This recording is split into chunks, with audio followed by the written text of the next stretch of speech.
श्रीमद् भागवत महापुराण चतुर्थ स्कंध। उत्तम का मारा जाना, ध्रुव का यक्षों के साथ युद्ध। ध्रुव ने प्रजापति शिशुमार की पुत्री भ्रमि के साथ विवाह किया। उससे उनके कल्प और वत्सर नाम के 2 पुत्र हुए। महाबली ध्रुव की दूसरी स्त्री वायु पुत्री इला थी। उससे उनके एक पुत्र उत्कल और एक कन्या का जन्म हुआ। उत्तम का भी विवाह नहीं हुआ था। एक दिन शिकार खेलते समय एक यक्ष ने उसे हिमालय पर्वत पर मार डाला और उसके साथ उसकी माता भी परलोक सिधार गई। ध्रुव ने जब भाई के मारे जाने का समाचार सुना तो वे क्रोध और शोक के उद्वेग से भरकर एक विजयप्रद रथ पर सवार हो यक्षों के देश में जा पहुंचे।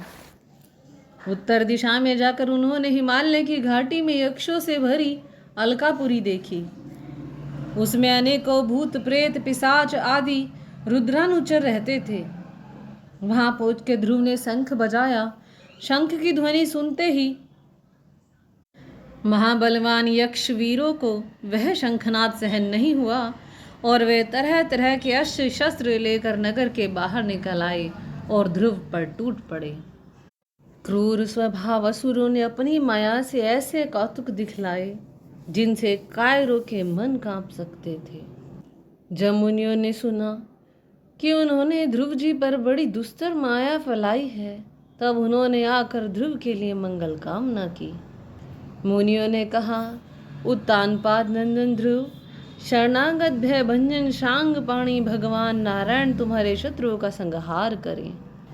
भगवान का तो नाम ही ऐसा है जिसके सुनने और कीर्तन करने मात्र से मनुष्य दुस्तर मृत्यु के मुख से अनायास ही बच जाता है।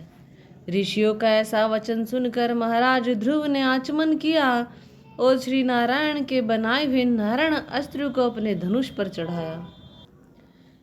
उस बाण के चढ़ाते ही यक्षों द्वारा रची हुई नाना प्रकार की माया उसी क्षण नष्ट हो गई, जिस प्रकार ज्ञान का उदय होने पर अविद्या आदि क्लेश नष्ट हो जाते हैं। जब उनके पितामह स्वयंभुव मनु ने देखा कि विचित्र रथ पर चढ़े हुए ध्रुव अनेकों निरपराध यक्षों को मार रहे हैं, तब उन्हें उन पर बहुत दया आई। वे बहुत से ऋषियों को साथ ले वहां आए और अपने पौत्र ध्रुव को समझाने लगे। मनु जी ने कहा, बेटा बस, अधिक क्रोध करना ठीक नहीं है। यह पापी नरक का द्वार है। इसी के वशीभूत होकर तुमने इन निरपराध यक्षों का वध किया है। तुम जो निर्दोष यक्षों के संहार पर उतर रहे हो, यह हमारे कुल के योग्य कर्म नहीं है। साधु पुरुष इसकी बड़ी निंदा करते हैं। तुम्हारा अपने भाई पर अनुराग था, यह तो ठीक है, परंतु देखो, उसके वध से संतप्त होकर तुमने एक यक्ष के अपराध करने पर कितने यक्षों की हत्या कर डाली। इस जड़ शरीर को ही आत्मा मानकर इसके लिए पशुओं की भांति प्राणियों की हिंसा करना, यह भगवत सेवी साधुजनों का काम नहीं है। तुम्हें तो प्रभु अपना प्रिय भक्त समझते हैं तथा भक्त जन भी तुम्हारा आदर करते हैं।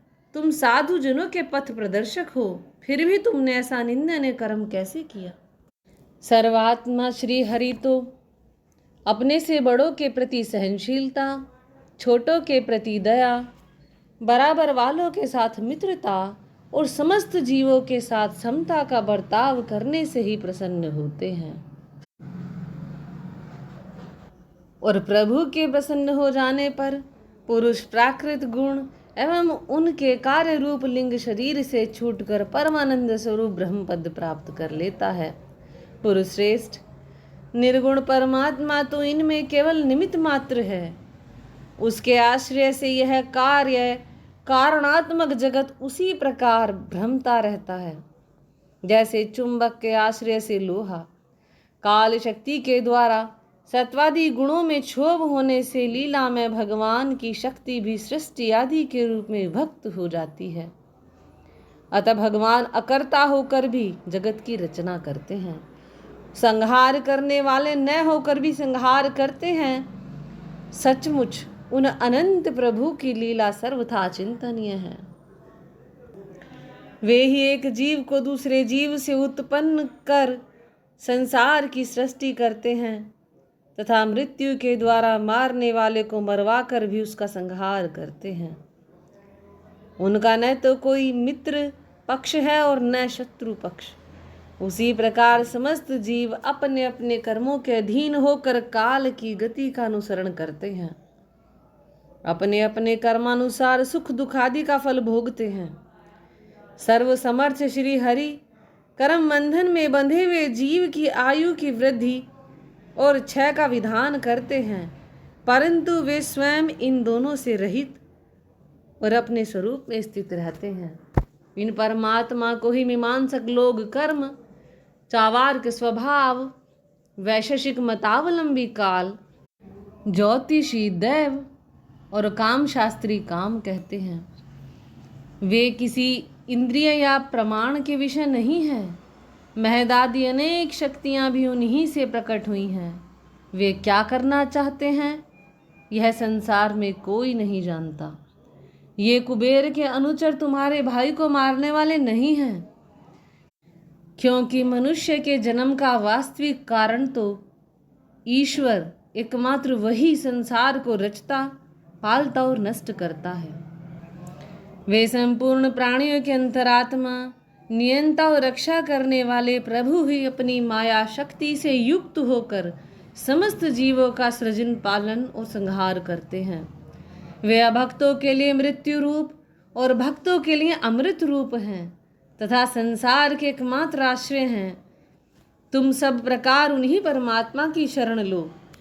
तपस्या द्वारा जिन ऋषिकेश भगवान की आराधना करके तुमने त्रिलोकी से ऊपर ध्रुव पद प्राप्त किया है, जो तुम्हारे वैर भावहीन सरल हृदय में वात्सल्यवश विशेष रूप से विराजमान हुए थे, उन निर्गुण, अद्वितीय, अविनाशी और नित्य मुक्त परमात्मा को अध्यात्म दृष्टि से अपने अंतःकरण में ढूंढो।